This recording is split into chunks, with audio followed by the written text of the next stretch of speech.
Hello there, namaste. So I'm heading off to the movies to see Thangalaan, and I'm hoping it doesn't go the mystical route. I saw the trailer to it, and it kind of had me on the fence about it. But who knows? Maybe it'll be absolutely perfect. Maybe I'll absolutely enjoy it. But I'm heading to the movies to check it out. Stay tuned. Once again, I get to the cinemas and no one's here. A theater all to myself. You know, this is the best part about watching Indian films in the US, especially in a small town. They're here, but nobody watches them. Oh, this is excellent. This is excellent. Okay, I just got back from the movie theater seeing Thangalaan, and I gotta say, it was different than what I thought. I kind of predicted it when I saw the trailer, but it was different than what I thought. So, I gotta say, Kohler Goldfields is a true story. It really happened. However, the movie starts off by saying this is a work of fiction, and I like that it did that, because the way it goes about, it was reminding me more of Tumbad. You know, the fact that the father taught the son how to harvest gold from the inside the belly of the beast, inside the earth, basically. How to stay away from the demon that hunted him. It was kind of that kind of thing, because it starts off with a man, basically, an Englishman, basically trying to find out, okay, where's the gold in Kohler Goldfields? Like, where's the gold? And being told, don't go there, there's no gold there. People have tried, they've never gotten anything. And then it goes to a person who's talking with his family, harvesting his crop. The field he owns isn't really his. The crop ends up getting burned down, and then he ends up, going to Goldfields. But however, he's telling a story about his ancestor and the Kohler Goldfields, and the fact that that's kind of where it goes into the mystical realm, because his grandfather, great-grandfather, or whatever it was, fought against the witch, the one who ruled the land, and the one who, that's because he was even saying, I was like, oh, you can't take from the land, you can only take from the river. Any gold that falls off the land and you find in the river is yours to take. You can't take anything from the land. Which is one thing that was bothering me, because it's like, you say you can't do this, but then the monarch of the land asks you to do it, and you're like, yeah, I can conquer the land for you as long as I get the land back. So this was kind of a morality tale of, because he was living vicariously as the modern day, the newer version of the reincarnation was returning to the Kohler Goldfields. He was being possessed by his previous life. Like, he was getting premonitions and things like that, talking to the spirit of the witch. Because I was thinking, I was like, okay, there's going to be something about the whole thing.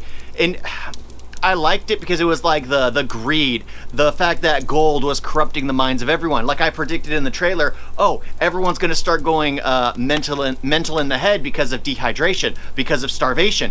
That happened. It did have magic and mystic and all that. That was in there. It had a bunch of everything, and I actually enjoyed how it went about it. This is kind of a morality tale of the fact that the world had changed since they promised to keep the land safe. The land was no longer theirs. Here, he was constantly fighting his previous spouse. That was his, well, spoiler, that's his wife from the very first past life. He has been fighting against her to take the gold from the land they swore to protect, as she has been constantly, keeping him from it.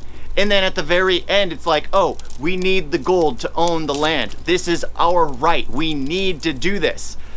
And then she's like, if that's what you really need, take the gold. And I'm just like, I liked what it was doing, but at the same time, I preferred Thumbad. I thought that had a better, more creepy. That was a lot deeper. This one still was enjoyable. I gotta say, the thing that absolutely got me was the images at the end. At the very end, it actually has real pictures of the goldfields, of the lower caste, and I hate that concept. I hate the concept of caste, of the untouchables. All that is just disgusting to me.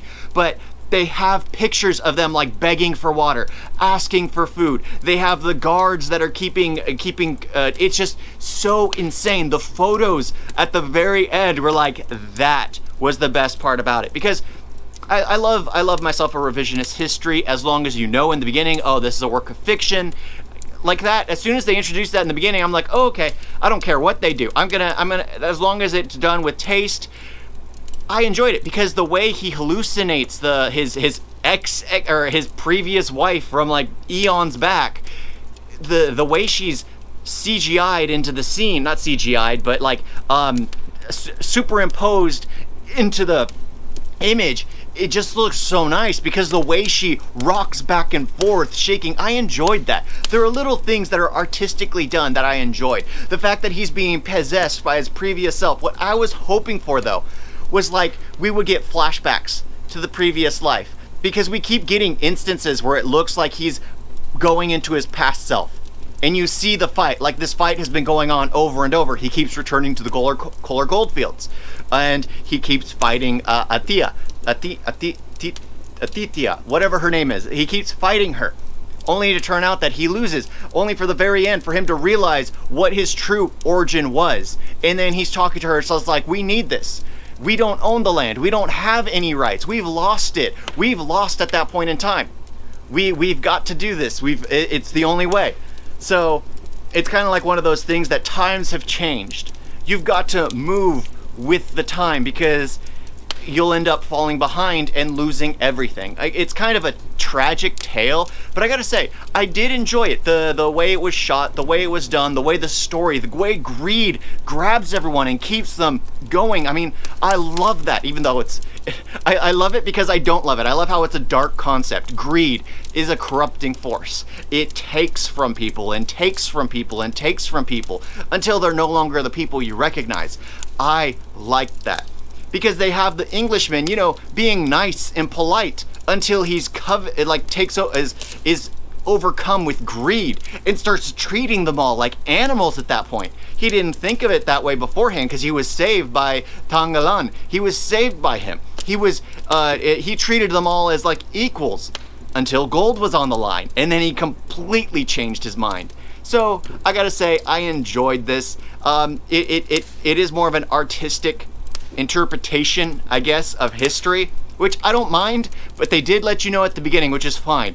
But I gotta say, I loved how they had like the real pictures at the very end, because the hardships in the film, I'm pretty sure that they did kind of like, oh, you're a good person, bring your friends, you'll all get equal pay. I'm pretty sure they did do that. But they did it in sort of this artistic way, and I liked how they ended up with it.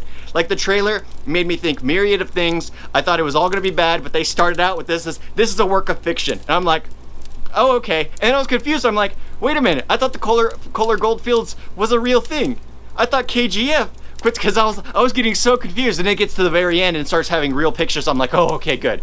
I wasn't crazy. I thought it was real. It is real. It's just this is a reinterpretation of what happened. So I do enjoy this film. It probably isn't worth watching in theaters, I'm gonna be honest.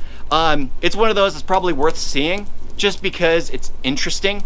It's very well done, but the way it transitions between time, I gotta say, I didn't enjoy that as much. I kind of wish there was more back and forth. I wish it was more chaotic, honestly, to at the very end you understand where some things fall into place. Because it has some kind of chaos in the editing, in the storytelling, when they're fighting, and it's both night and day as they were fighting.